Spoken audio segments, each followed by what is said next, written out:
Now you have decided we are going to personalize things. Mr. Barorot, unajua dawa ya depression? Do you know any antidepressant of your mind? Any antidepressant? No. Hello, welcome to the Graduated Voice Updates. Be ready for the real tea, details to tell.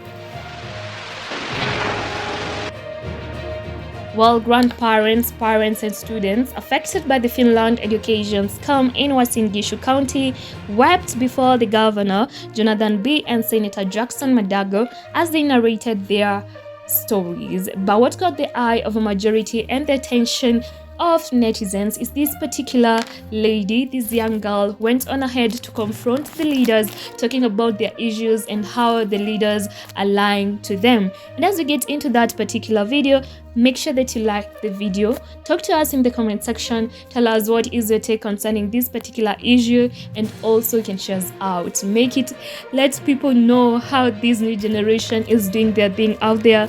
And also subscribe, turn on the notification bell so that you do not miss out on any reality, the news as it happens.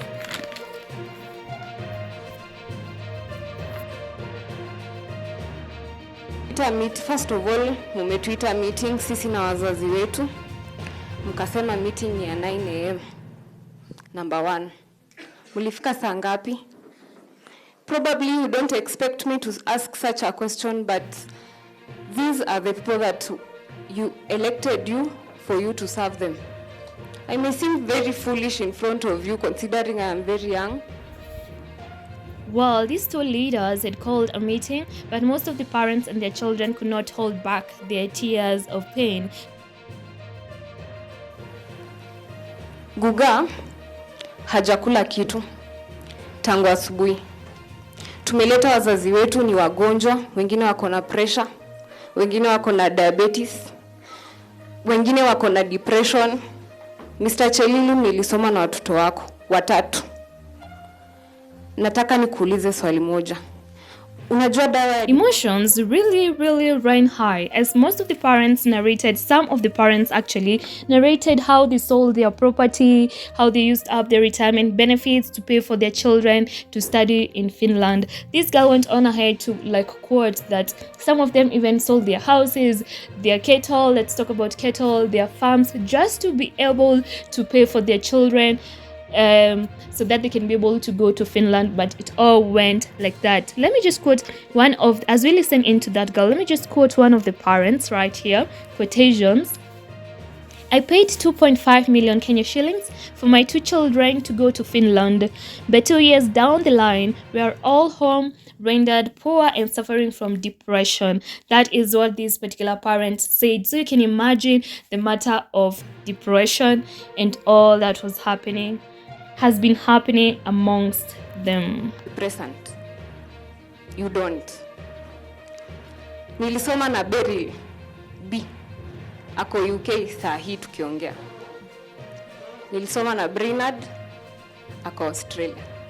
Nilisoma na Bill ako Australia. Tulisoma primary.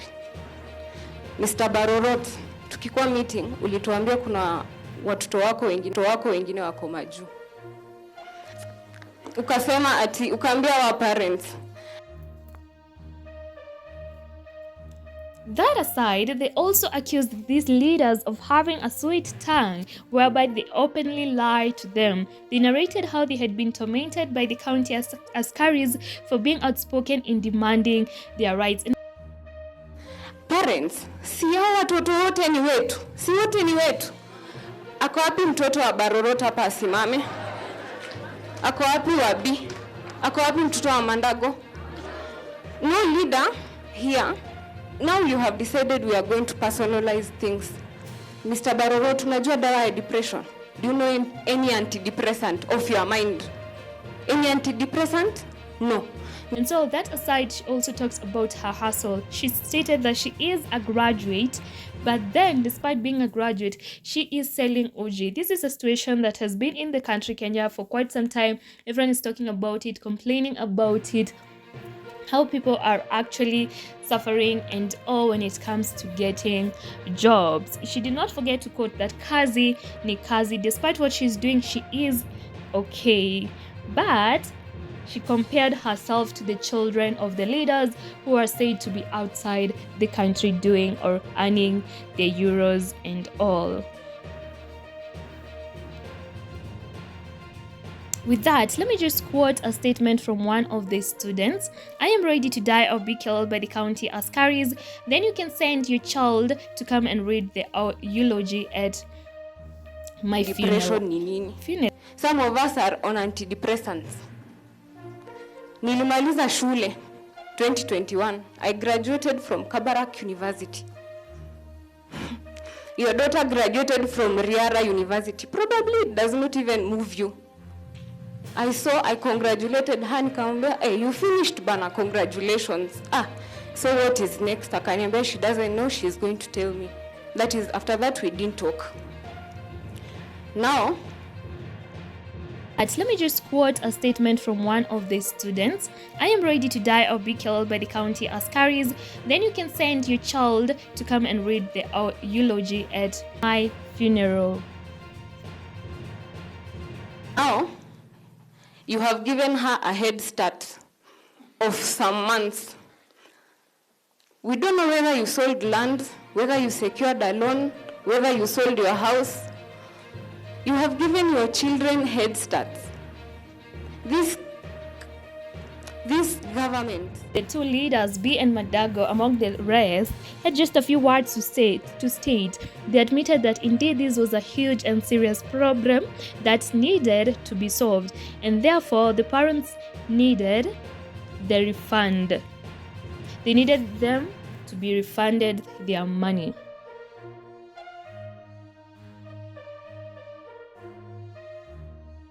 In fact, jana niliongea na Mr. Kimutai. Jana na juzi nilikuwa Marura. I was selling cups of porridge and uji. I am a graduate. I was supposed to go to Canada. I am selling uji, and that is kazi ni kazi, and that's okay.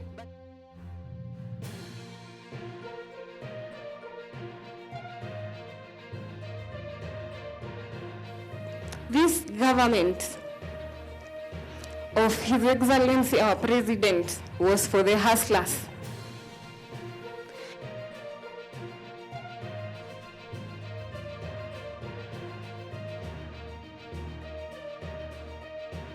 I'm selling uji. Your daughter, probably she's earning her euros in the UK right now. Of course, mtu akienda majuu lazima endeshe gari, that will go without saying. Hatuna story mingi. We did not give you permission to use our money to pay for other students. We do not really want to know the many stories. Mr. Barorot, in fact, Mr. Chepses said the truth.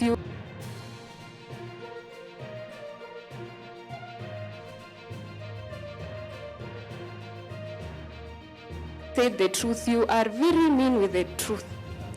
Very mean. You will lie to us day in, day out. I don't know whether you have been sent by your bosses.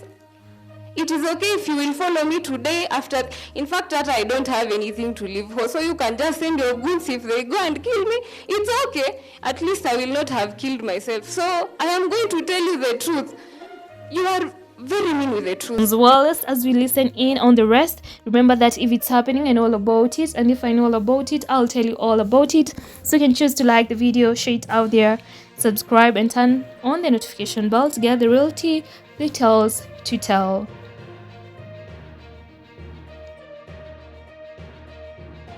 You keep lying, you smile at us with a very smooth tongue and very soft face that looks like it is very innocent, but you keep on lying and lying.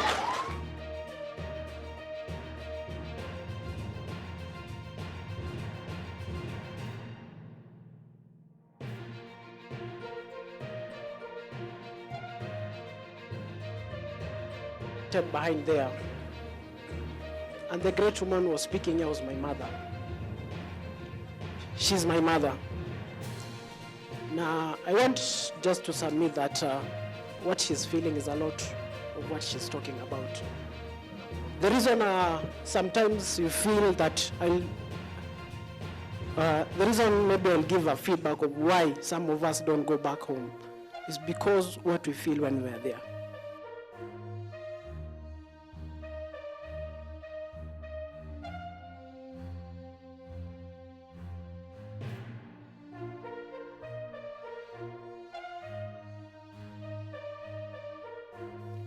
And I'll go back to what Mr. Kimtai said. I used to hear him talking about that in group. But recently, I used to work in a club here, but I use motorbike. I pay my county stickers as is required, but mostly I use my phone. The other time I encountered an officer of the county, and he told me the first thing, "Wewe ule kijana unatusumbua kwa media ukisumbua governor." He arrested me for the next 2 hours, and nikiona jamaa naweza mtambua. It was very painful for me. It was not my liking. Sikupenda kwangu. I'm using that motorbike in this town. I'm under medication ya dawa ya kifua. It's not that good.